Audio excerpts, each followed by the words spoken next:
Shalom, selamat pagi sahabat GPIB yang dikasihi Tuhan Yesus Kristus. Perkenalkan, nama saya Pendeta Banis Manzai, Ketua Majelis Jemaat GPIB Bukit Agape Entikong, Kabupaten Sanggau, Provinsi Kalimantan Barat. Pada hari ini kita akan mendengarkan berita firman Tuhan. Sebelumnya marilah kita berdoa. Ya Tuhan Allah Bapa yang bertahta dalam kerajaan sorga, terima kasih banyak. Kami boleh diberikan pagi hari yang cerah pada hari ini. Sesaat lagi kami akan membaca dan merenungkan firman-Mu. Tuntunlah kami dengan kuasa Roh-Mu yang kudus, supaya kami mampu mengerti, memahami, dan melakukan firman-Mu dalam kehidupan kami. Berfirmanlah ya Tuhan, kami umat-Mu telah siap mendengarkan. Di dalam nama Tuhan Yesus Kristus, Juru Selamat kami berdoa. Amin. Sahabat GPIB yang dikasihi Tuhan Yesus, mari kita mendengarkan perenungan firman Tuhan sambil menikmati perjalanan ke salah satu pos Pelkes di Entikong. Pada hari ini, renungan firman Tuhan diberi judul Berani Memberitakan Injil Allah. Menurut ensiklopedia Alkitab, kota Tesalonika didirikan sesudah kemenangan kerajaan Makedonia. Tesalonika adalah salah satu kota yang penting dalam sejarah pekabaran Injil. Dalam catatan Kisah Para Rasul 17 ayat 4, pemberitaan Injil yang disampaikan Paulus dan Silas berhasil membuat banyak orang yakin bahwa Yesus adalah Mesias. Peristiwa ini juga yang membuat Paulus dan Silas mengalami kesulitan, karena kelompok orang yang iri hati berusaha menghentikan upaya pekabaran Injil. Sudah menjadi pengetahuan umum bagi sahabat GPIB bahwa pekabaran Injil di masa sesudah kebangkitan Tuhan Yesus memang sulit.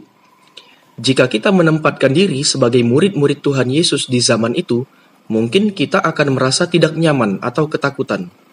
Setiap usaha pekabaran Injil selalu menemui berbagai penolakan, ancaman di penjara, dan penganiayaan fisik.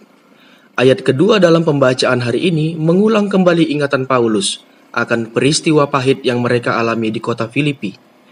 Sahabat GPIB dapat membacanya dalam Kisah Para Rasul 16 ayat 13-40 tentang bagaimana Paulus dan Silas didera dan dipasung dalam penjara karena pemberitaan Injil.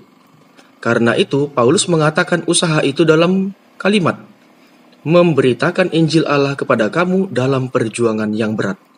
Sahabat GPIB yang dikasihi Tuhan, bagian ini patut kita garis bawahi dalam Alkitab masing-masing, bahwa pekabaran Injil membutuhkan perjuangan, karena banyak tantangan dan rintangan yang berat menanti kita.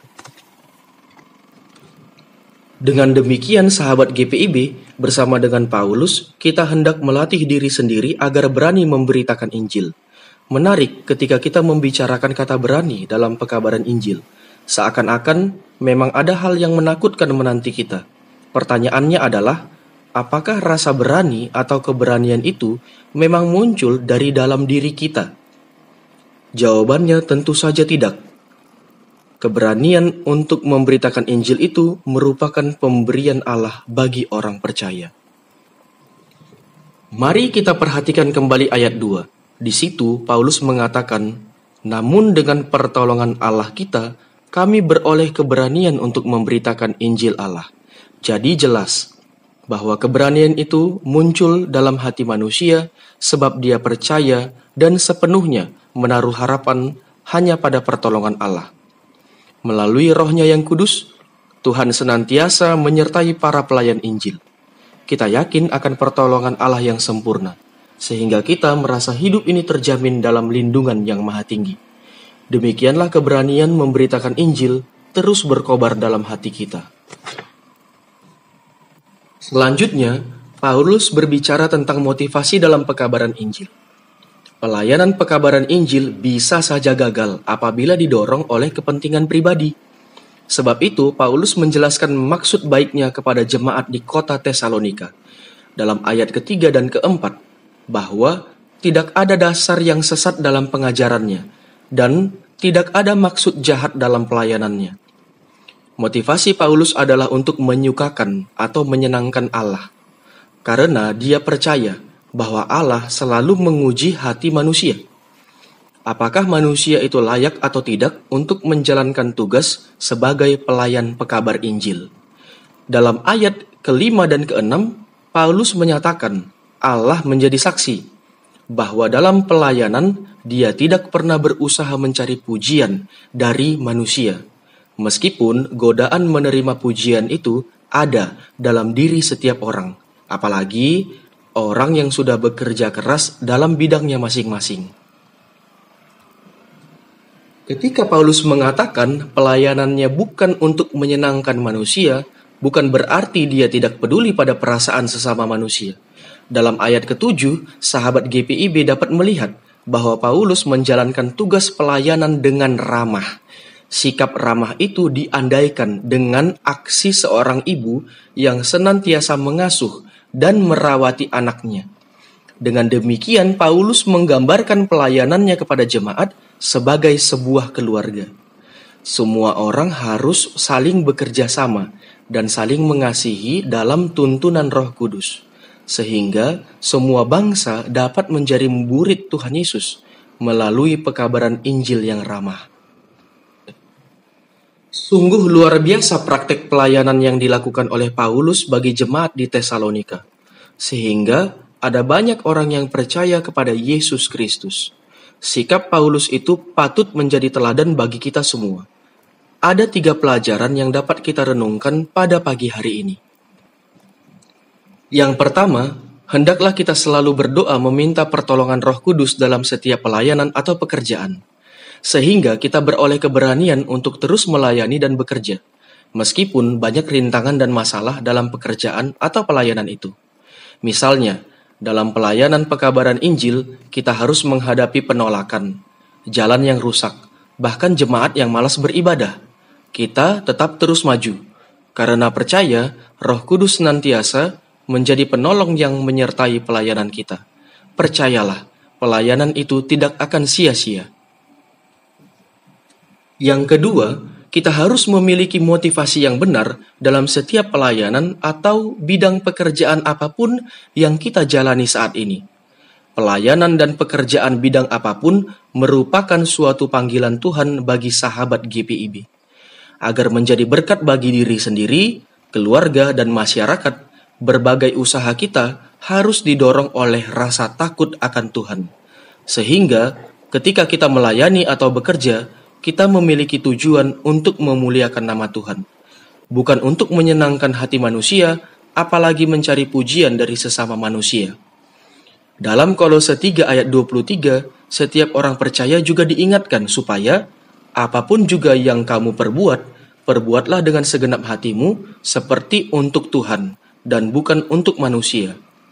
Dengan motivasi untuk kemuliaan Tuhan, pelayanan atau pekerjaan kita menjadi kegiatan mulia yang mendatangkan damai dan sejahtera. Terakhir, hendaknya kita bersikap ramah dalam pelayanan atau pekerjaan yang kita jalani. Sudah banyak kesaksian dalam sejarah yang membuktikan bahwa ketika pekabaran Injil dibawa dengan sikap yang ramah, banyak orang yang kemudian yakin dan beriman pada Tuhan Yesus Kristus. Dengan demikian, sahabat GPIB, dimanapun kita melayani atau bekerja, sikap hidup ramah ini harus menjadi bagian yang utuh dalam setiap perbuatan dan perkataan kita. Sehingga segala upaya kita berhasil dan berguna. Bahkan, jikalau ada orang yang iri hati atau membenci kita, di kemudian hari mereka tidak memiliki dasar apapun untuk menghentikan pelayanan atau pekerjaan kita itu.